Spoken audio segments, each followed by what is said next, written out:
just say that without alluding to too much. Kind of curious of how hard this fight's gonna be, because there's some factors that are still gonna be annoying about it. I forgot I didn't even remember to reset my gens, and yet I'm not even scared. So this is Primitude.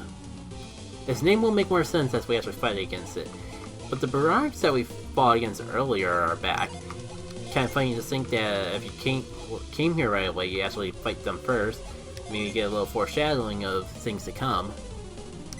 Alright, so...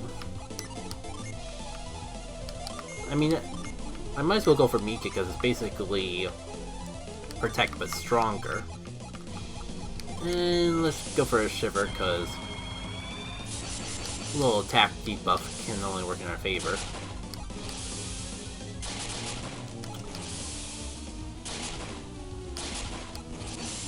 Yeah, these guys probably be a bit more scary if we were to fight them early on. That's right, I wanted to show off,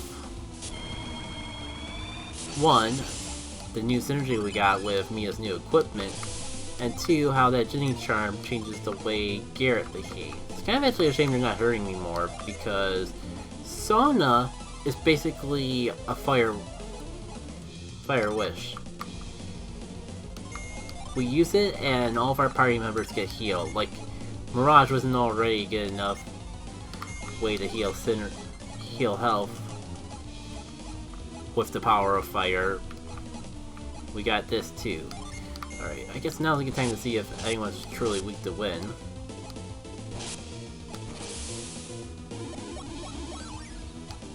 I think it's like a... I have to double check the numbers to see exactly how much it heals. But it is kind of just like... It's comparable to a Wish or a Wish Well. But because it's Fire Elemental, it might heal a little more when using it with Garrett, because... Fun little trivia in case you didn't know this. Fire... Synergy... Healing Synergy... The way things like our attacking synergy work is that they have a base elemental damage that can be buffed if our elemental power is higher or lower. So if Garrett were to use as Garrett uses fire synergy, it's pretty strong, but if someone like Isaac were to use fire synergy, it wouldn't do as much damage. This also applies to healing. So if Garrett were to have access to Wish, granted, if he had access to Wish, he would have a few more water gens, which would boost his elemental power, and his class may be more favored of being water-based. But assuming these numbers were the same and we were to like hack Wish onto him, it would heal significantly less than if Mia were to do it. But since Sauna is fire elemental, it behaves pretty similarly to Mia using Wish. There's no point using Luff on those guys, they can't actually do anything to us. And that's, I was gonna say, why am I bothering to not go straight for the summons, but then I remembered that forwarding. So let's just top up our health a little bit. I expect this fight to get a little annoying if the synergy ceiling keeps being persistent like this, but nothing too bad. Especially because we can just use Glint to get all that back. And the other downside about coming here earlier is, because we have more gens, we can use these more powerful summons without as much risk, because we have more Djinnies, so we can... Doing a tier 4 summon technically does similar damage at a lower level compared to if we were to do it at a higher level, but because we have more gens at this point in the game compared to earlier in the game, our stats would be lower. Would have to be lowered because we wouldn't have as many Djinnies on set when we have 4 of a single element to summon. Hopefully this isn't too complicated. I'm just kind of realizing that I'm saying a lot in a little bit of time. but it's kind of hard. It's kind of hard to actually keep these interesting and still. I think the compromise I'm gonna make is I was thinking about having different difficulty versions or different patches of different difficulty when making the second mix of Dawn of Djinn anyway. So what I guess I could do is if I make a brutal version of Dawn of Djinn, I could then follow the reloaded mindset of screw balancing this for getting here early with the Kaile ship. All floors are gonna be incredibly brutal to the point where you basically have to wait until you've done everything else in the game to come and do anything in this dungeon at all. Well, if we're gonna have an easy win, at least it was nice that we ended off with 69 damage. Also a random thing, the Poison Bomb. This is an incredibly rare item because past me was terrified of poison being broken.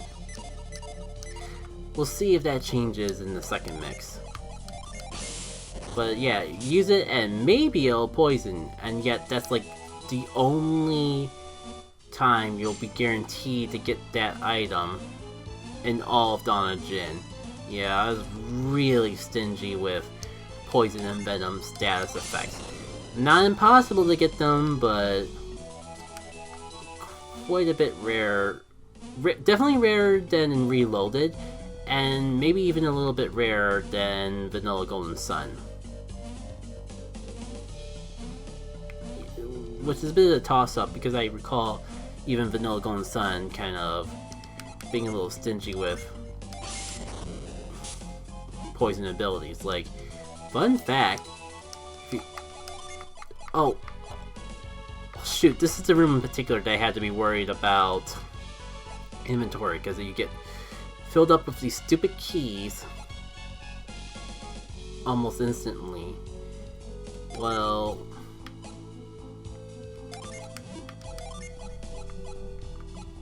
maybe I sell for money, but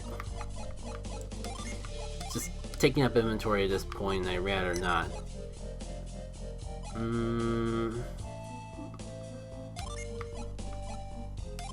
I at least use up the fortified cookie? Sure.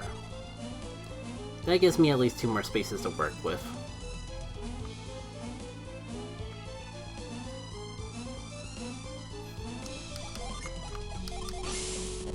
And here's one more key. And you know, while we're here, I might as well use up the keys. Some of them might be just, well, for one, money that doesn't take up any sort of space.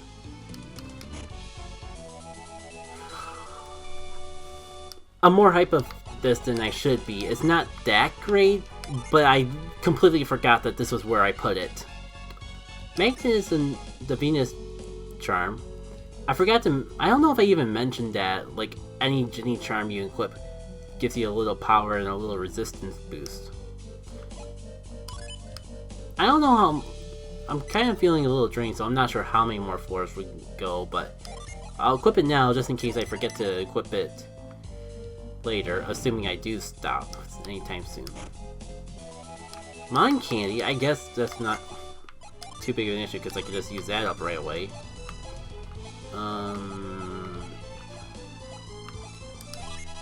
You know, I would do it on Garrett, but I feel like I care more about synergy from Isaac. Because not only does he do damage, he also heals. Alright. Well, the Magnet Charm was cool, but I kind of forgot how underwhelming those items normally are. Which is fine, because we got the key that actually matters. In case you were wondering where I got the sprites for the casual key and the brutal key, well, now you know.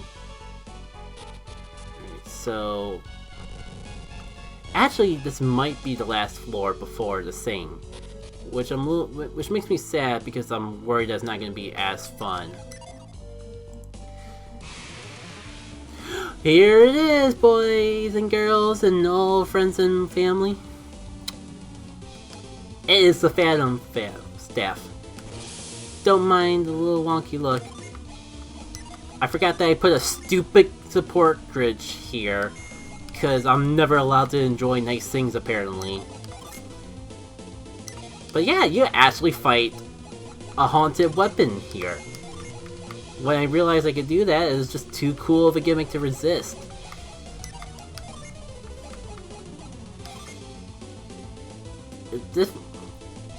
I'm not sure if this fight will be hard because we're taking on so much later on. It could be annoying though.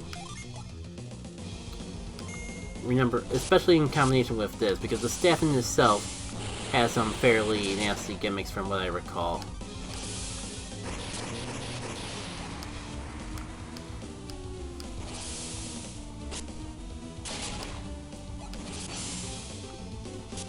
Like all annoying things, it can reduce your stats. It has Rufus Vine, which I'm not sure if we've seen, but is basically an upgraded version of Tangle Vine. It has a much wider range, so it's much more likely to hit your whole party and lower everyone's speed as a result. Also has access to a lot of ghostly powers, being a haunted mace and all that.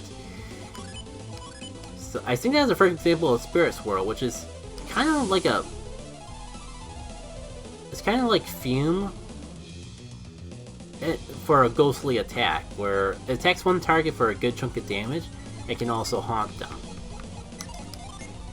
We might have access to it in one of the Tri-Elemental classes we have. If not, we'll get access to it in a Tri-Elemental class in the future. But especially if you're coming here early on, this might be your first opportunity to see the move. And I think that just adds to the fun of the fight. Now, I'm gonna refuse to use Mirage, just to try to keep this fight a bit more fair. You gotta respect the staff.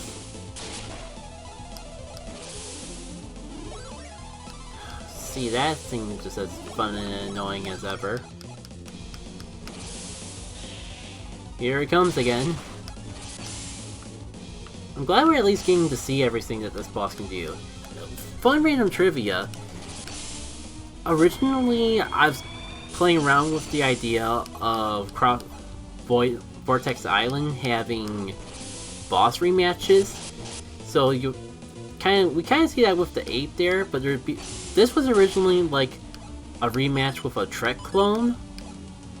But somewhere down the development line, I realized this was a thing. I couldn't find a place to put it, so I decided to abandon doing the upgraded Tret in exchange for this boss fight. And I guess if I had to choose between the two, I'm glad that this was the thing that made the final cut. All the ideas I had to do for boss fights here in Vortex Island kind of makes me sad that there's only 10 fights in total. Like, if there was ways to put more fights into Crossbone Island, I would totally take advantage of it.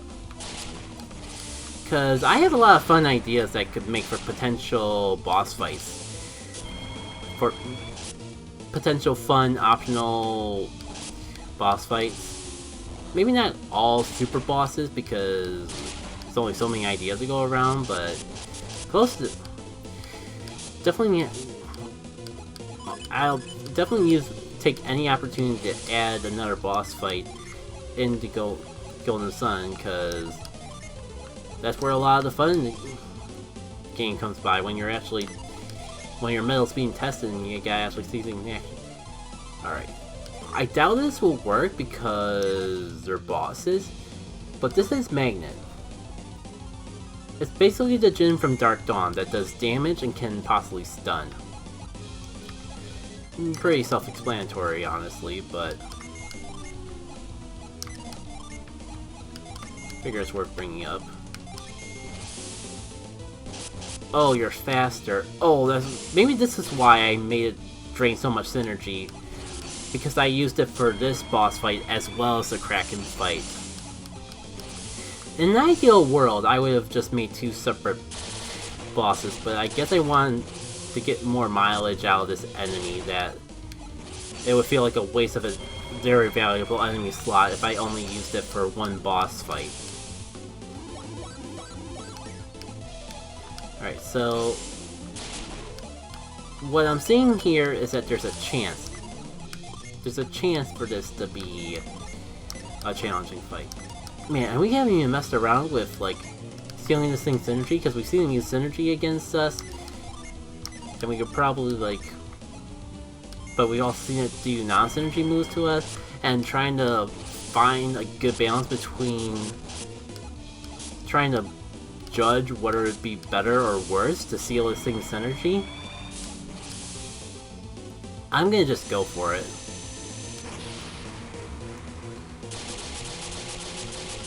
Alright, hopefully we at least take out the support Dirge. I know it was a pain, especially because of that, in the Kraken fight, but I don't remember it being this bad. Also, I should probably bust open Glint, because that haunted damage is actually adding up. I think that's actually been hurting me just as much, if not more, than the boss itself. This boss is at least making me use Wish every turn. I almost died there. Good job, Isaac. Certainly putting up a nice job there.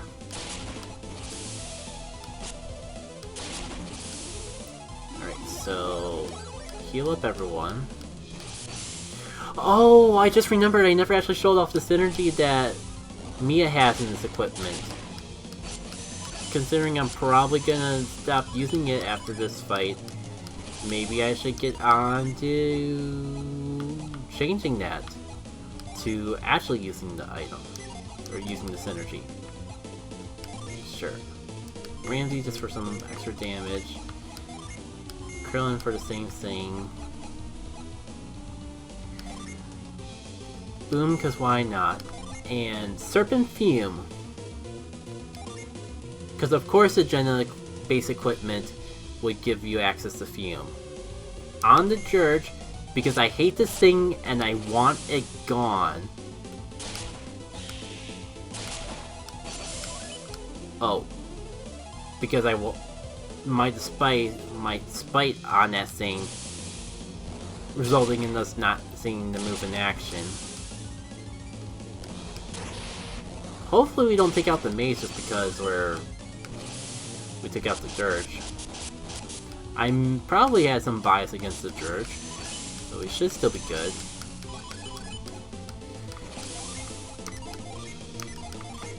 You know, I don't think it'll work, but we might as well at least try. Do I double down on Sauna and Wish just to make sure I don't get knocked out? Ignoring the more obvious option? Oh yeah, you know what? I'm gonna use Sauna because Mia has to use that synergy so we can see it at least once. Here comes the Serpent Fume, ready to upon some faces. I'm gonna chew some bubblegum and take some names. And it's a synergy and not a noun, so it can't really chew any bubblegum. Oh, I don't know if we've seen Spirit Army before, but yeah, as an AoE move that can haunt. So, if you can tell from it being a cursed staff that's floating in the air and is haunted, this thing's gimmick is that it, like, does synergy and attack that can haunt us. Novel concept, am I right? I say it sarcastically, but I really like this boss. I just meant, like, no duh. Of course the boss that can, like... Of course the ghost staff can haunt you. Why wouldn't that be his gimmick? That being said, I don't know if there's really anything more I can say about this boss fight. Well, I guess that's new, and that would have been more devastating if we were trying to fight this thing as early as possible. I mean, I was putting up a decent fight. When I said I made sure that, really want to make sure that this thing is as brutal as possible for people trying to take it out early, to kind of make the players think, oh, maybe I should just come back here later. I think this boss in particular stands to that testament. Hopefully, just the fact that we're getting it so late doesn't mean that it'll be completely... maybe I'll cut that out, because maybe it's kind of spoiling things too much in advance.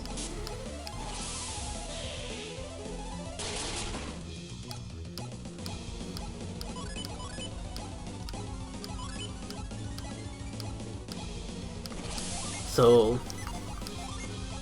that looked like everyone's stats got reset at once.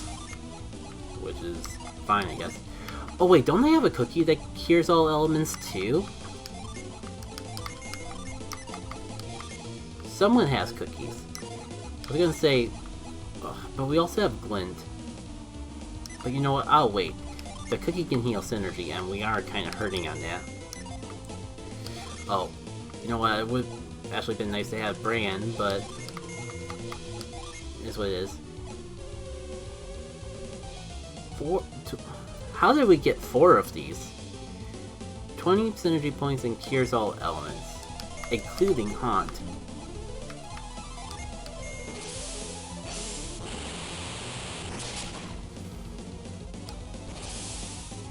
Alright, so this will top off my health.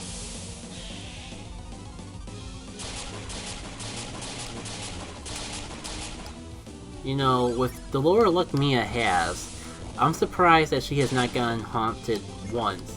Well, good to know that Isaac is kind of useless out of the picture, though we could probably have been doing that a bit more.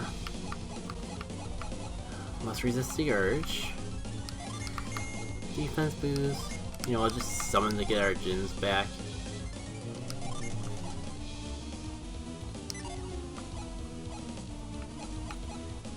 I guess we could go for Rapid and get a speed boost back, because this thing... no, you know, I need to take a minute to appreciate this moment in particular. Just something about the concept of a random staff flying up into the sky and getting hit by that summon was fun, and I think that is a great way to end a boss fight. Got ice candy, and spoilers, that we actually get to use the Phantom Staff ourselves. Unleashes bad omens, is not cursed as you might expect. Being a staff, it gives us a pretty good synergy boost. It is actually stronger than Mia's current staff, so we might get some Nile Shells fit yet. Alas, Angelica's Ink, it feels like we've had you forever. Synergy recovery is slightly better than a max synergy boost, so I could definitely see justification of keeping on. Oh, wait, it's letting me use it? Oh! I think I know why that is. It's a staff, so it may have also was.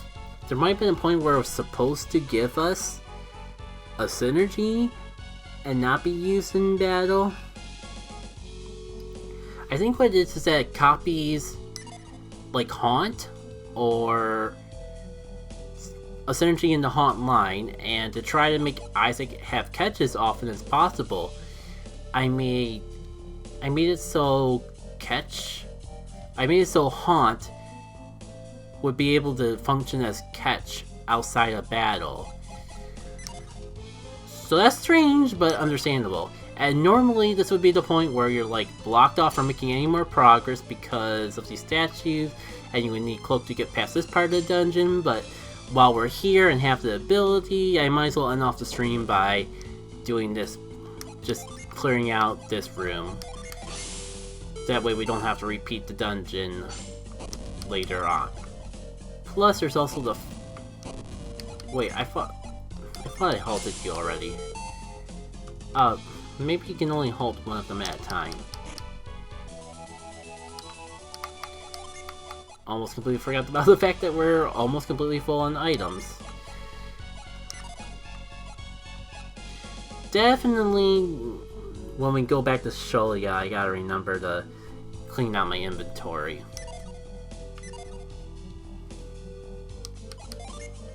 What was my train of thought before I got horribly distracted by the fact that... of equipment shenanigans?